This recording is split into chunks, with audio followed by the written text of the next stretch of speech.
Okay, welcome, and to, I think the second last, we'll have one on Formula One for this podium discussion. And I think what we're trying to accomplish is, all of us soon will be in downtown Udine, and hopefully we give you some ideas and stimulate some discussions. And I think that's what we're trying to do in these 40 minutes.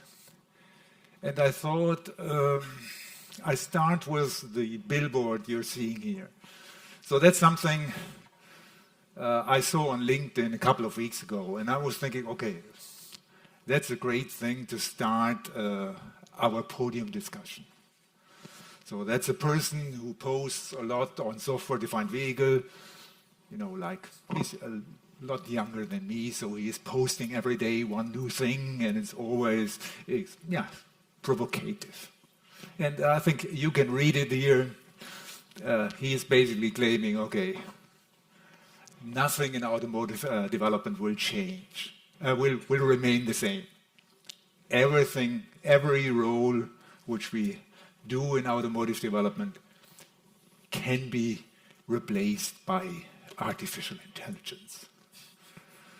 And he is telling us the future is agentic, the future is AI, and you better start now. And we'll have a discussion on this, what we think or what the experts think, what's possible today, and what might be possible tomorrow. But before we start the discussion, let me also share a personal story. It was a couple of years back, I met a former colleague.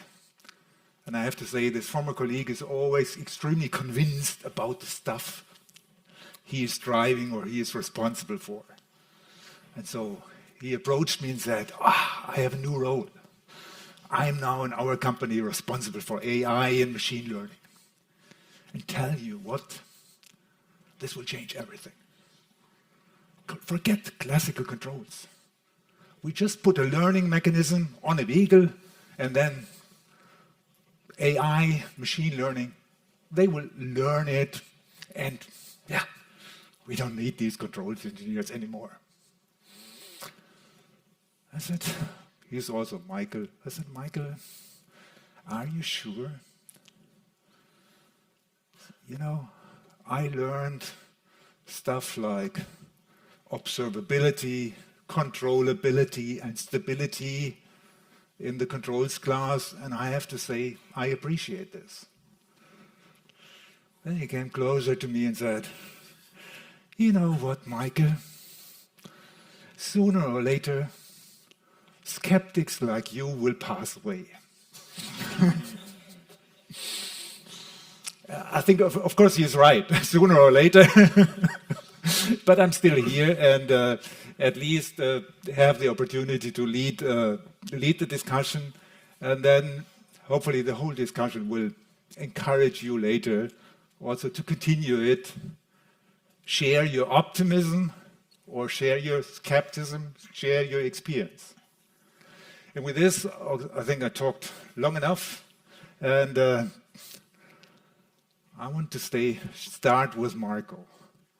So Marco wants to share, or I ask him to share his experience, what he has accomplished with machine learning, and I think we're starting close to something, close to controls. And Marco, share with us what you have accomplished. You make me think if I am an artificial intelligence enthusiast, I will live forever, so I should reconsider my position. But in the end, I think that all these tools are just new tools. And every time, I'm old enough to have seen other tools saying, you have a wind tunnel, you have fluid dynamics, you have simulation, you have tire simulation, so you don't need the old technology anymore, which never happened, actually. And the reality we see in this presentation, we have difficult tasks, because the market is complex, technology offers more opportunity and challenges, so we need to use, as engineers, all the tools that we have. Why we should throw away an old tool, which is our intelligence. So this is why I prefer to call it machine learning. So it's not a competition between our intelligence and artificial intelligence, like you see in some movies. Okay, maybe Gabriele has been starting this event for 2 years with his clone that is getting more and more aggressive, so maybe next year I'm looking forward to see who will start at the presentation. But as engineer, it's just another tool. Maybe I can tell you in 1 minute how I started. I'm a mechanical engineer. I'm not an expert of machine learning. But I started to use machine learning.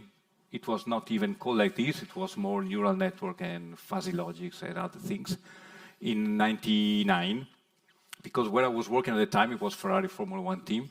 We had an expert of tuning of dampers who left for another team from one day to the other, like sometimes it happens. And I was a young engineer, and my boss was looking for someone to replace him the day after. And since I was very young, I had less to do than other people. And probably nobody wanted to take over this kind of... So he looked at me and said, okay, you do it. And I knew nothing about that, basically. So I started looking around, learning, speaking with people, reading things. And someone told me, we have this technology, neural network, that looks like they can model, they can... it was not called reinforcement learning, but we use sort of reinforcement learning, this kind of thing. I said, I have nothing to lose, so I tried. And it turned out, to make it very short, it turned out that 6 months later we were using setting made with this kind of technology. And it was the first time I used and have seen use a neural network and machine learning for a practical example. That was quite interesting for me, because it solved the problem that I have of my ignorance. And so I saw, okay, this tool is not replacing or covering my ignorance. I'm learning, but while I'm learning, this tool can be very powerful to help me understand. And actually, it's what we are doing today. So some things that are too complex to understand, or sometimes we understand, but we don't have enough time, like complex models that cannot run in real time and so on. Maybe we can do with this kind of technology, but it stays a technology. One of the tools that we use, like the pen, the pencil, and a lot of other things. I like to see these methodologies that are doing mainly two things, like all the new technology. Help us in doing what we're already doing, faster, better, more precise, and so on, or help us finding new things to do. All the technology, if you think of it, can be used like this. Just to make an example, with the VA grade, we have this zero latency technology that we're using.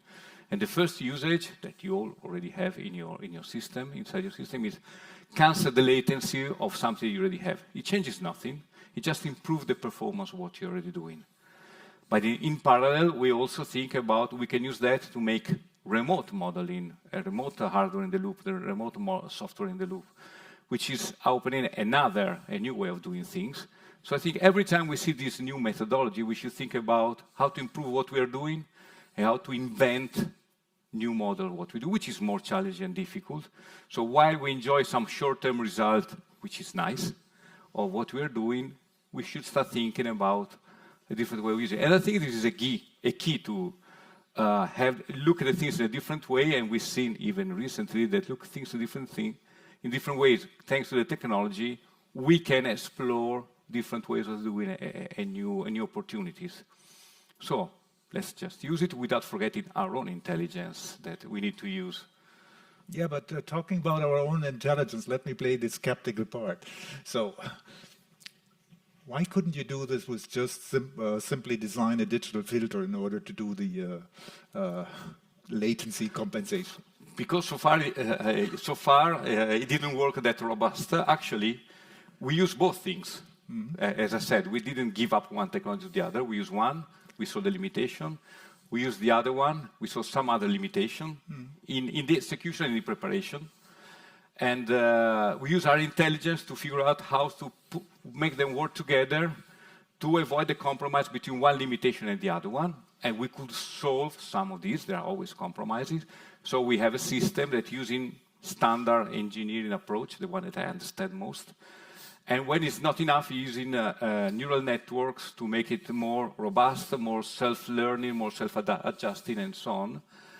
And this works in this way, and it takes much less. If I only use artificial intelligence, sometimes it takes me forever to learn from big data. But if with engineering I can slice my problem into smaller parts, some parts can be solved with the engineering approach very well, and some others, smaller, can be solved by neural network, and the learning is going to be much easier, much shorter, but I need to understand what I'm doing. So basically, you're not throwing away your natural intelligence. I'm always in mechanical engineering, and I want to understand what's going on. Yeah, but I think it's interesting to hear. So I think often there's the criticism with machine learning, you never know whether it's robust and so on, but you were saying in your case, it increased the robustness. As a matter of fact, yes. Yep. I think we tend to see, we all know some standard, the ISO 262. We want to see the thing in a deterministic way, and we want to understand everything. But in some application, it's clear that we cannot. And so sometimes we need to be more empirical, check. We have a lot of tools to do million of check, million of verification. And in my experience so far, the part of the software written with a neural network, provided that you do it properly, is safer and more robust, more reliable than the software where you have to write pages on equation without making mistakes, and so on. So again, as I said, there are different tools with different advantages and disadvantages. Okay. Boris. Yeah. So we heard AI in your presentation. So could you, and I think Guido also wanted to know a little bit more about what you have been doing, where you see the possibilities. Can you share a little bit more about your thoughts, what's possible today? Yeah. I mean, what we see possible today is that when it comes to multi-physics optimization, all this optimization tool where you have very complex physical models, sometimes you have like CFD models on like brake thermal, then you have mechanic models. There's a lot of benefits, and also we chassis guys, we can learn a lot from the powertrain departments, because I learned that the engine design of an electronic engine is basically done by all these optimization tools like Siemens Heat and others. It's not done by any single engineer anymore. Yeah, and this is already there. This technology is there, but the question is always.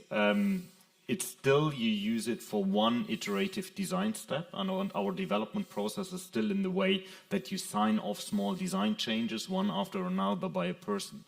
The real speed we gain when we start trusting the machines and we don't check every single step in between.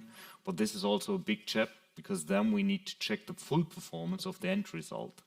And this is where I'm fully with Marco, that I think in the future, the old engineers that have quite a lot of experience, they will be super valuable, because they can basically judge better what AI is delivering without controlling, not micromanaging. We need to stop micromanaging the AI. Yeah. Okay. You should bring him next time. Sorry? You should bring your old colleague next time. Yes. I'm not sure whether he's still responsible for AI or he's jumping on the next one. Even next more interesting. But, talking about hype cycles and so on, I think Bruno, he is working with motorsports. And I think my understanding is the people in motorsports, they don't have time for any hype cycle. So I think what you told me, okay, you work with race engineers and you have 5 minutes or 15 minutes to give them some advice. And my understanding is you're using AI tools for this. And you also talk to us with AI agents, so maybe you can give us a short course on what's machine learning, what agents are, how they can help. Yeah, of course. So us at MOVEdot, we're developing AI agents technology. So actually it's a different approach from what Boris and Marco are doing. They're complementary. They're just another tool in our tool set. But AI agents, just in summary, it differs from traditional neural networks and machine learning and AI, which typically we call it AI, in the sense that neural networks is a black box that we train with real data, and this is super powerful. You don't even need to understand the physics behind it necessarily, even though you could. You just pass a bunch of real data, and you can map input and output. So this is a quick definition of neural networks, black box mapping input and output. Now, AI agents is also using neural networks, but in a very different way. So imagine it as if it is a larger black box. You still don't know exactly what's going on, but it's larger. So it doesn't expect structured inputs or maybe parameter 1, 2, 3, 4, 5. It is more flexible. So you can put whatever data, words, documents, and then it will try to make sense of that. It doesn't have a direct mapping between input and output, but it can reason through the problem. It can think, it can think, let's say. It can take action and use tools. So for example, you can pass data, and then it can decide, I want to code something to further post-process this data, or I want to calculate averages, or in the future, I want to run a simulation. And then after it takes action, it draws a final conclusion. So as you can see, it's a larger black box that can somewhat reason, take action, and draw conclusions. The cool thing is how they connect to each other. You can have an AI agent, which is this large black box, calling different tools. And one of these tools could be a physics-based model. The other tool could be a neural network. The other one could be another type of simulation. So as you can see, all of these simulations can integrate together, or all of these different technologies. So us at MOVEdot, we are focusing on the AI agent part. So the reasoning, taking action, and drawing conclusions. So the example that Michael gave in motorsports is that in motorsports, we have a bunch of data, and we need to very often compare two different drivers. So you did one lap, you did another lap, you want to very quickly compare them and draw conclusions. And that's what our first AI agent could do. So it just, in 1 minute, it creates an entire driving report comparing these two different drivers or two different vehicle configurations. But actually, at MOVEdot, we're trying to solve a broader issue that I also wanted to hear your opinion on, which is, over the past few decades, we maybe 10x'd, literally, our capabilities in terms of collecting data and storing it. We've also 10x'd our capabilities of processing it. Today, with the cloud and parallel computing, we have so much computational power, we can process whatever amount of data we want. But I have not seen yet in engineering us doing the same 10x in efficiency of interpreting this data.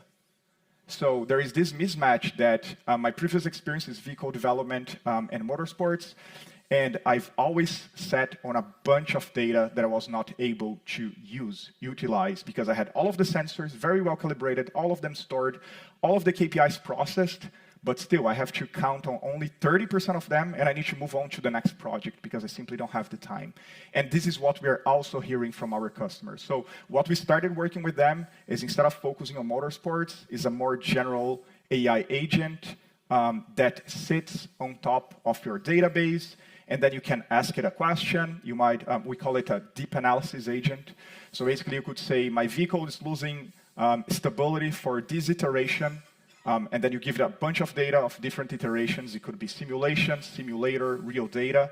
And then you can ask, okay, why is this specific configuration losing stability as whatever, pressures go up or temperatures go up? And then this AI agent will start digging to your data. So as you can see, it's not anymore a mapping between input and output, even though that's super useful, but it's more reasoning, trying to think and come up with a solution. So this KPI analysis agent is the next iteration. We're working with a few of our customers and hoping to release that soon. We talked a lot about KPI and basically hard data. I think Paolo is in the business of soft data. Or no. It's you're working with HMI issues. Yeah, but those are also hard data. Okay, good. Complemented by some soft data. Yeah. Yeah, I mean, interesting to hear. I mean, I have the honor to be the last one, right? Which gives me some tactical advantage, right? Because it's interesting to hear that for most of what we've heard so far, AI, we said, is a tool to solve a problem, right? And what you have very nice from your perspective is that you know the problem before. Right? You can define the problem, and we all know that once you have defined the problem, you only need to work out the solution, but you know where to go somehow. And if the tool number 1 doesn't work, you try tool number 2, etc. Right? You put them together, and then you get a better solution than the original one. In the case of coming from the world of human factors, right? So interactions between users and technological systems, and in terms of not only usability, ergonomics, but also process, methods, etc. not always the problem is so well defined, let's say, right? So we have AI, even agentic AI, currently under study, under analysis, investigations, to used as solutions that nobody asked for to solve problems that never existed before. So, what are the problems? So, until 10 years ago, we were very good in building cars that were very user-centered. Every user could exactly know what to do when sitting in the car, how to turn on the air conditioning, how to, it was really, it brought you all the tools to drive and some comfort and convenience features. Nowadays, we are assisting to this revolutionary change. So it's all about comfort and convenience, but we don't really know what to do with all this AI in terms of for the human, for the user. So from a technical point of view, as an engineer, as a developer, yes, we can help, we get help to solve the problem. But for the user-centered let's say environment, what is the problem that we're trying to solve? Actually, we have created more problems than we had before. We have increased the size of the screens inside the car, and now we have to solve the problem of the driver distraction. So we need to create a system to monitor the drivers that use AI to check whether the driver is distracted in that moment and where is the driver looking at, and then we can change the display or reduce it, etc. So we have created a problem that didn't exist before. And we are using solutions that, are available, but we never thought of that because we never thought of such a problem. And so I think I'm kind of a romantic, skeptical enthusiast about the adoption of AI, because I don't see the need for this adoption until we can find a problem that can be solved. And nowadays, it seems like, as I'm probably repeating myself, but we are creating more and more problems. And so we need to go to more and more sophisticated AI, and go to this agentic AI is great, is a great tool. And I mean, I'm looking forward, every time there is a new study we're developing, I'm always looking forward, let's try out, because it's exciting. I mean, it's, it's new stuff, but we more often than not need to refine the problem, refine the definition of the problem, find out, okay, what are the boundaries that make sense and what are the boundaries where AI doesn't help. It's not even nice to have. It's an additional burden. So, that's my view. Okay. More based on hard data. Yeah, it's hard data, yes. Okay, let's pose a challenge. I know what Marco will say to this. Or I think you told me you will be retired at that time. But nevertheless, let's try it. So let's just assume we will be here in 5 years again. So what will we have achieved at that time? Will the hype be gone? Nobody talks about this anymore. Away, I'm retired. Ask Bruno. Yeah. So what do you think? I think the challenge, I connect what Paolo was saying and also was mentioned by Bruno and Boris, is that we have a lot of this opportunity with a lot of information, data. We need a new approach to human-machine interface, but not just the standard way, not graphs, colors, sound, buttons. We need to create a new way to communicate with this machine and to use this technology to help us to make use of this information. Now we have, as you said, more problems than what we had, or probably we didn't know we had, because we have access, we see things that we didn't see before. I mean, automotive, even simple examples. We see a lot more things that we didn't know before. I thought I understood more 10 or 20 years ago than now, even on basic things. Now I see that sometimes I'll just be lucky. So we need to create a way to use this technology and the computer and the machines and the data to help us understand, not only to expose the results and the data, but to propose, as Bruno was saying, to propose keys of interpretation, to propose correlation in 1 million data, saying, have you seen that this always happens when that happens? We just make simple samples, and there are the technologies to do that. I see that everyone now is accepting the importance and the value of the data, the importance of data analysis, or virtual world analysis, or digital twin. We are at the beginning of this human-machine interface, creating this human-machine interface, and I hope in 5 years I will watch you on some sort of device from remote and see that you are able to use this collaboration between data machines and human intelligence. Yeah. We will loop you in. So We'll we'll do video conference with you in 5 years. But Boris, in your presentation, you were talking about these model which you envision, which will be used in the conceptual design.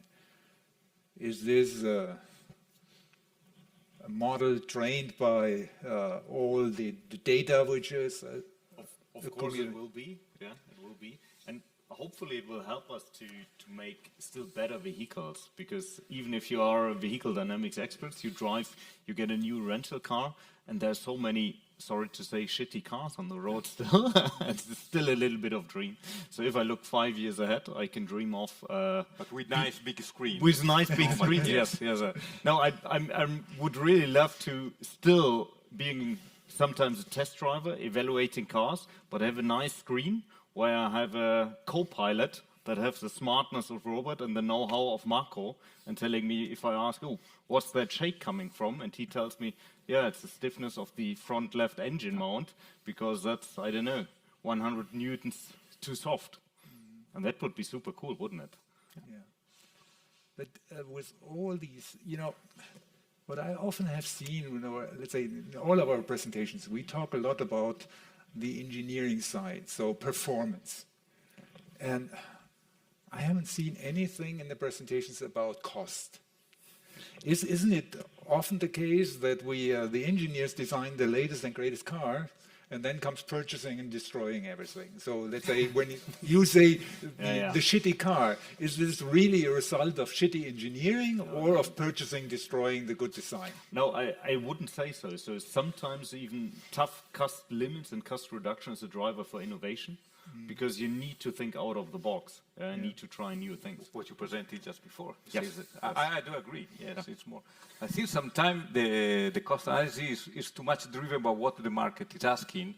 But if you see in the past that the biggest innovation revolution were never asked by the market. Yeah. Bruno, what's your vision? So what are you going to present in 5 years when Marco and I will be watching you remotely? So yeah, I have a very progressive view on the future from here. And I do believe with what we have there, the future is agentic. So I don't think that it is just hype. I do believe in that. And this is why MOVEdot, my company, is just working to make that future a reality. But we can tackle that from so many different angles. We can tackle from the angle of each of these guys, and it's so interesting to discuss. So from an engineering development perspective, I think that it will be, I don't say if in 5 or in 10 years, but I'm very convinced that we're going to have a new paradigm in the way of working, in a way that currently we have a manager who is managing maybe between 10 to 30 engineers each, and then each of these engineers are doing one investigation throughout the development process.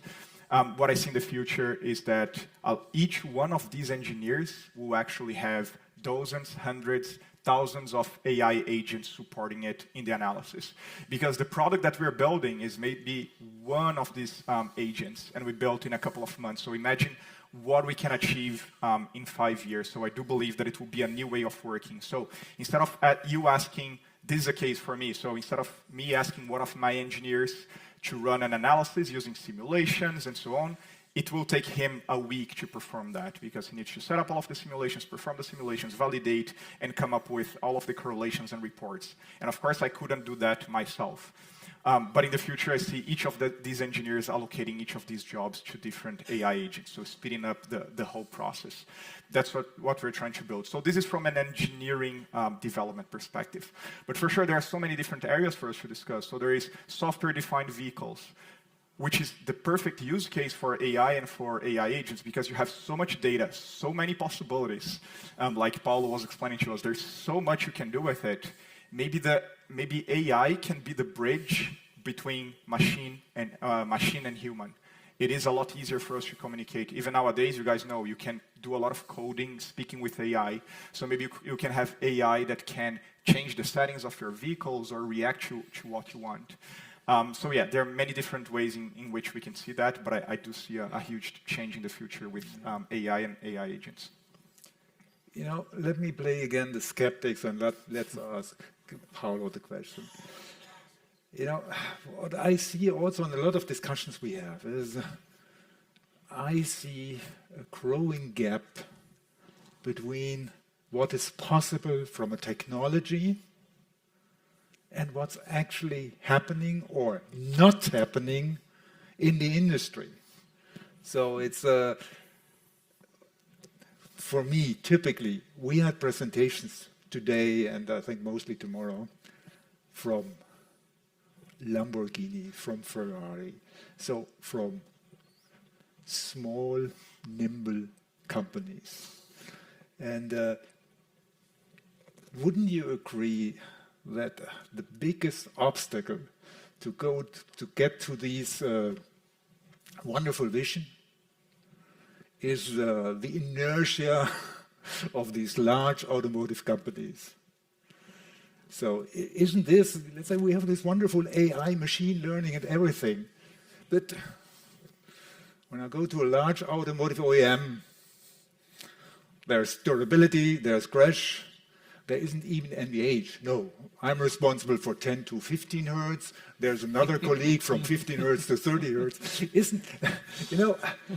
Isn't this the biggest obstacle we have? Isn't this what need the most attention? Or am I exaggerating? What a question, right? And I'm probably not the best person to answer that question, but I can say that I totally agree. To cut it short. Yeah. No, in the so sense what the solution is? Yeah, no, yeah.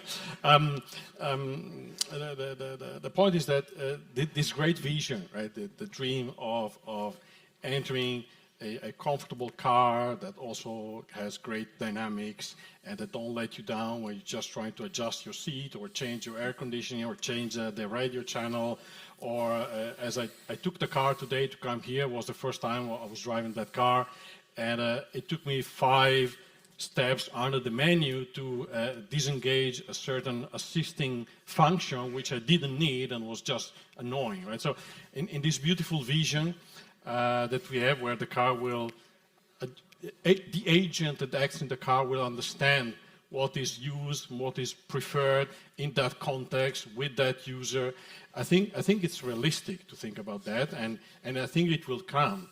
But it is also true that it is slowed down. But is that really slowed down, or is that a necessary safety and reality check? Because right, I mean, we can go to amazing dreams by somehow shortcutting regulations, as we know some OEM does, and then things roll back differently, right? So, yeah. Oops, it was too much. Let's now deactivate that function over the air, etc., etc. So, and I think that therefore, better going slowly, but proceeding incrementally, and seeing the progress, especially from the user's perspective, seeing more and more benefits and more comfort and adoption, because otherwise the adoption, you cannot enforce the adoption. Okay. Adoption will come from the market if the solution is right. If my problem is better dealt with, right? If I can mitigate my disturbance, etc., etc. So it's nothing that can happen abruptly around the corner. The technology is there, but slow, careful development is, in my opinion, very necessary. Okay. So if it's not maybe a vision for 5 years in the future, maybe for 10 years in the future, but it will come. Yeah, 10 years for me is a little bit long. I would add to that, it's depending on the market. And maybe our European market is a little bit more conservative. and safety oriented, but what I see in other markets on the world is tremendous. And if you see the innovations in China, and the big question is what will happen in India or Africa in the next years with a growing population where more people want to experience mobility, individual mobility, what way they would prefer. But even if that come, as you said, in those markets, that will come at the cost of maybe higher incident rates. Right. So this has to be put on the scale as well, right? And, yeah. So, Michael, another take on how to approach this from the perspective of the OEMs or big companies. I'm totally with you guys. I'm developing the systems, and I think the most important is something that Paulo mentioned, which is to understand what's the real problem. I mean, everything is a problem, everything we want to do faster, but we need to understand what's really solvable with AI and what is not. Because a lot of people approach us saying, hey, we need to develop this in 1/3 of the time or 10% of the time. And it's not possible because AI is not magic. A lot of people think that AI will predict, will create, and so on. It's not magic. So you can think of AI agents just like a human being. It can only accomplish a task if the information exists, if the data is there, if the answers are there. And I think that Marco put something very nicely, which is we want these AI agents. We cannot expect in the short term that it will do something that a human couldn't, but maybe it can replicate what a human can do faster, maybe more reliably, more consistently, and then saving us time. So I think the adoption of AI agents, of course, it needs to be progressive, and I think it needs to start identifying smaller problems that can be tackled with AI, and you don't expect that the AI is magic, and then you start to build that future, and then you plan for the long term. In the end, I think what we are saying more in general is that it's not only a technological problem, it's a cultural problem, it's confidence, it's social organization, and so on. And it takes time, more than the technology, maybe. Yeah. So we have 3 more minutes, the clock is telling me. Anybody who wants to... Alvaro. Yeah.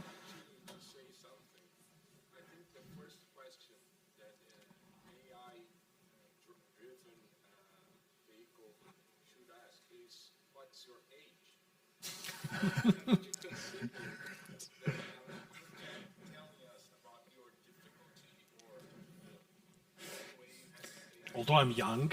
Okay, so maybe I just repeat it for the ones who wants to read it. So there is a suggestion which I think is age discrimination.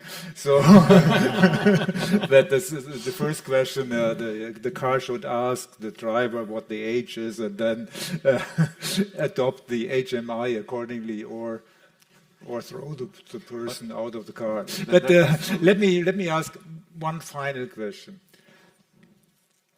and anybody can answer it. How do you envision? We talk about these models and they need to be trained. If I look at the history, for example, multi-body dynamics, 30 years ago, every car company was doing their own solver. So how do you envision?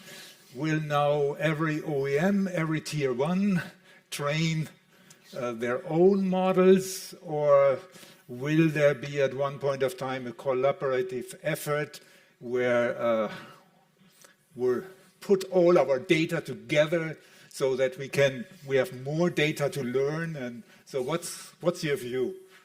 So yeah, I've studied this quite a bit because before working with AI agents, I was training a lot of neural networks. And to train these models, you need a lot of data. So we were trying to create surrogate models or reduced order models. For example, maybe you can run CFD at a fraction of the time, just because you train this small black box to be very good at taking inputs and receiving outputs. But the problem is you only have so much data in your organization. So actually there are communities trying to get together as much data from different sources, from different companies, so that you can build these huge models that will work for everybody. But realistically, we only saw that in academia. We haven't seen any big enterprise opening up to collectively working on that together. So as of now, from my experience, each company is developing their own small black box. When we speak about AI agents, it's a different story, because to train an AI agent, it's going to cost billions, so you're not going to do that. So you count on one of the main suppliers of the world. So that's the current state from my perspective. But it could change slowly, I think. It could, hopefully. It will change. So maybe that's something for the OEMs and tier 1s here you can take home. And So you can make bigger advancements if you're willing to share. And with this, hopefully this was stimulating for more discussions tonight. So now you know where the AI experts are, but also we heard earlier Alfredo, the data-driven predictions at Bridgestone. Tiller also was talking about AI. So if you were looking for conversation topics, now there's no excuse that you stand alone in the corner. Okay, thanks again for the panelists. And, Thank you. Thank you.